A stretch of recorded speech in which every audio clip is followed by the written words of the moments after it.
Just because we don't agree on everything doesn't mean we can't respect the information that they're giving and have a civil conversation about it. Perhaps one day me and Fouad could be on a channel together and we could discuss this. No, I don't expect we're going to agree on everything, but isn't that the point?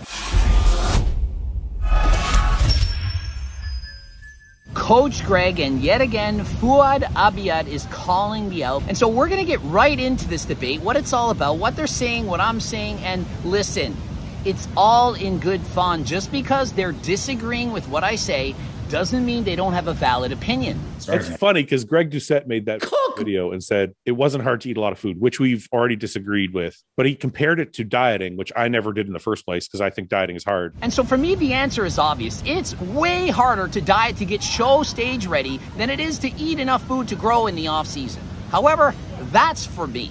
I like the debate because I find I can learn more from listening to somebody who disagrees with me than listening to someone who has the exact same opinion. And so Iain Valliere is saying, I have an easier time dieting than I do in the off season. I have absolutely no reason to believe that Iain is lying. I don't believe he's lying. I think he's always telling the truth. And so when he says it, I believe him.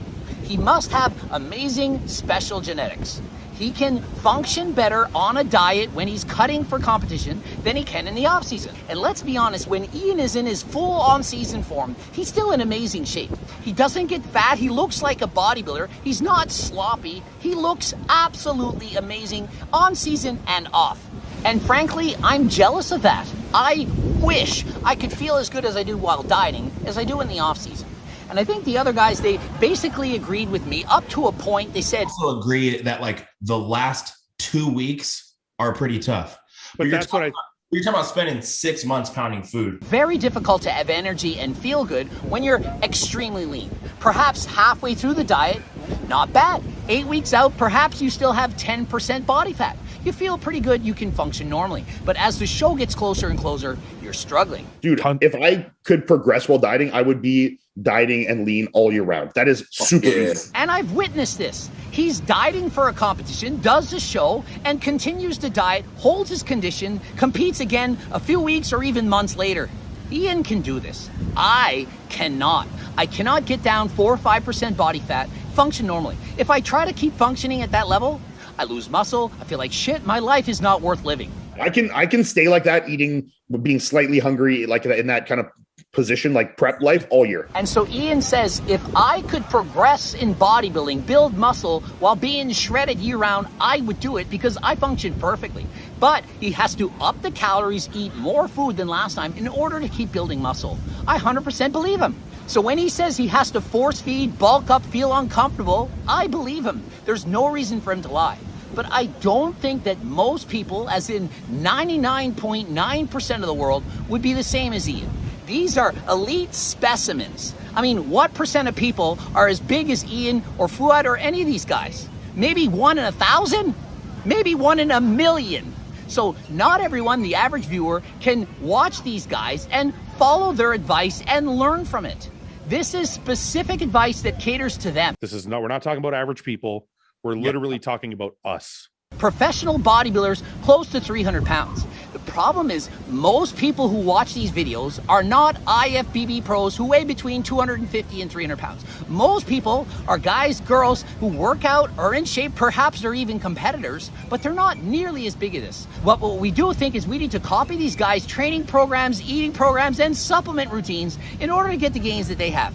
It is not the case. You can't just copy an elite athlete's program and expect to get even similar results. Just because it's ideal for them doesn't mean it's ideal for most people. Bodybuilders are sissies. There is skinny little Ironman guys and swimmers that eat twice as much. No, I don't want to get into that conversation. And so Iain brings up, then I said bodybuilders are sissies because Ironman competitors, bike riders in the Tour de France can eat the food that professional bodybuilders eat, but not complain.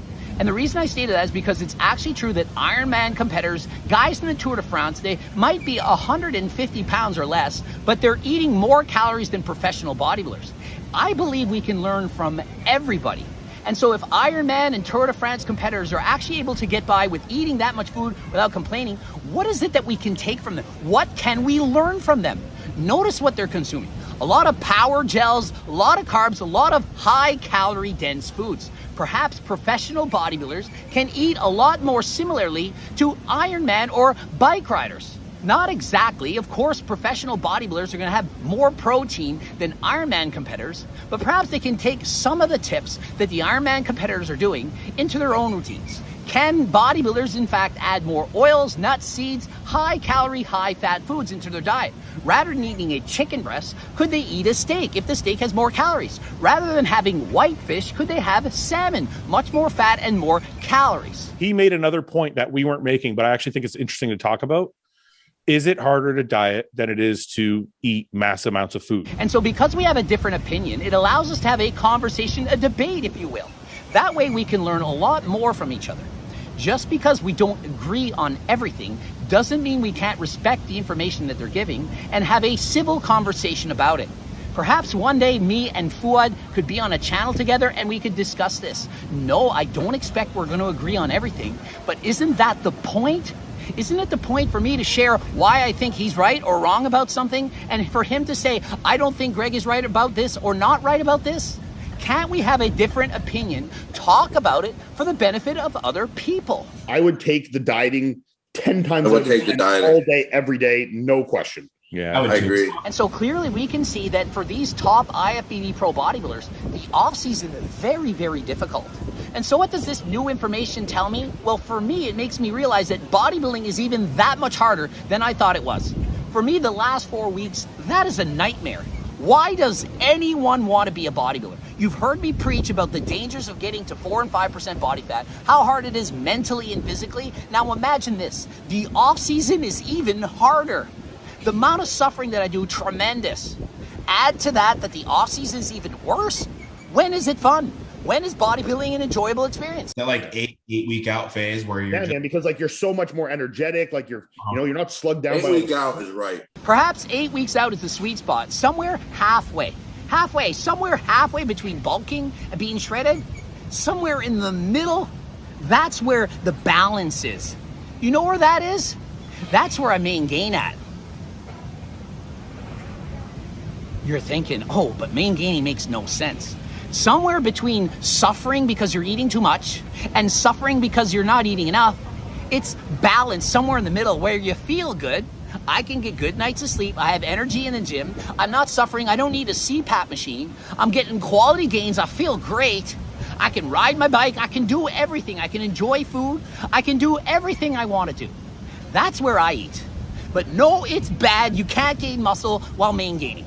Perhaps not if you're an IFBB pro bodybuilder who weighs 300 pounds trying to win a Mr. Olympia. But what about for the remaining 99.9% of us? Could it in fact work? This is all within the context. See, this is the other thing that always happens. We're not talking about average people. We're literally talking about us. And so Fouad points out, we're not talking about average people here. We're talking about us. Us in the context of this are extremely high-level IFBB pro bodybuilders. So they're giving out quality information for the people who are competing in the top 15 in the Mr. Olympia. How many of you watching this video right now, that's you, how many of you are in the Mr. Olympia? 3 of you. It's like romper room. I can see the 3 of you. So did Tammy and Brandon and Gregory. Okay, I get it. You 3 can listen to them. Everybody else probably can benefit from listening to me.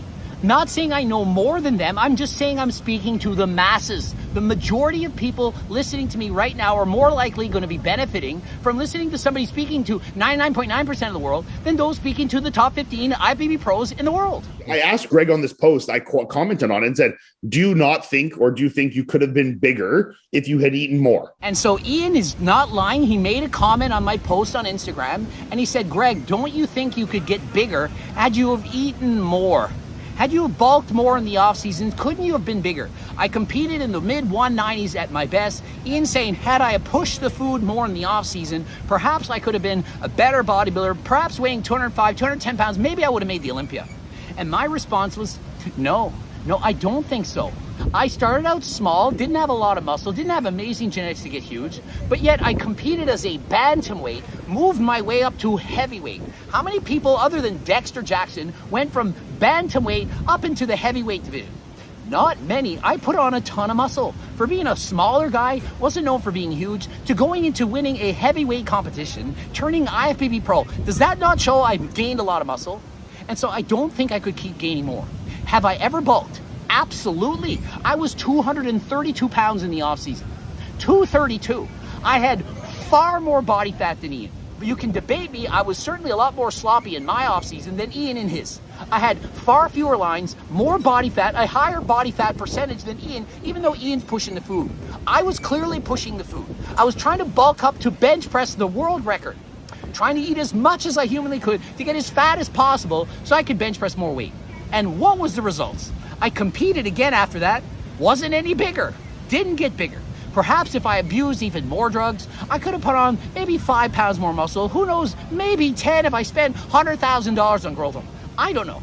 I certainly couldn't have gained 20 pounds, certainly couldn't have won the Olympia, and it certainly would have put my health in jeopardy. So do I have any regrets not pushing the food year after year, over bulking, getting sloppier than last time? No. I think I did the right thing. I think I progressed as far as I could. I think I did far better than I ever dreamed possible. I never thought I would make the top 5 as an IFBB pro, but yet I did that dream. 4th place Niagara Falls. How many people can say they achieved that goal? And I haven't competed since then, but I'm competing on bikes. I feel amazing. I still think you could have grown more. Yeah. But I mean, it's an opinion. I mean, he thinks that way. I think the other. It's no harm, no foul. But there's nothing wrong with him making that comment. I respect the fact that he does in fact think I could have gotten a lot bigger. It's perfectly debatable. I don't think so. He does. Perhaps I could have. I don't really know the answer. I only know what I've done. I know I did try to bulk and it didn't work. I also know I bulked up in my past. I competed in the lightweight, 154 pounds, bulked up to 187, got significantly fatter, competed a year later, same weight, 154 pounds, added 0 pounds of muscle, biked the whole year. So I bulked an entire year and competed on stage at the same exact weight, looking the same. Didn't work for me, and then the year after didn't bulk so high and gained weight. So for me, that was evidence that trying to bulk too much in the off season, putting on all that fat didn't work. What happened was I over dieted to get back to that condition. Had to do 2 hours cardio a day. It wasn't good for me, and so that is why I believe that over bulking doesn't have any benefit to people. Once you're past 15 or 20% body fat, I don't think that continuing to force food is going to help you build more muscle. Iain, I've never seen him above 20% body fat. And so when he says he has to bulk and push the food to get bigger, I believe him. However, he's still very lean. I don't see him above 15%. Now, if Iain ate even more food, bulked up to 350, had 30% body fat, would he be bigger? Maybe. I don't know. I don't think so, but I don't believe it would be of benefit. Greg, I know you're going to make a video. I still love you. It's all good. It's all good. And so we're calling each other out. We're disagreeing, but it allows us to debate and talk about things. Is this really bad? I don't think this is drama. I think it's education. Ending it here. GregDoucette.com for coaching. Greg Doucette, IB Pro. Please watch one of the bloops. Also, harder than last time supplements. You can get all those. The Turkestrone's back in stock. Please get that. Seco bars, protein powders, pre-workouts, all that stuff going down. Also, the Circle Diet book, the cookbooks, training books, coaching plans by me and my team. Subscribe, click the bell button, comment for the algorithm. And until next time, I'm going to drink some Diet Pop. And is the Moe out yet? 2 minutes to the Moe. And until next time, I am out.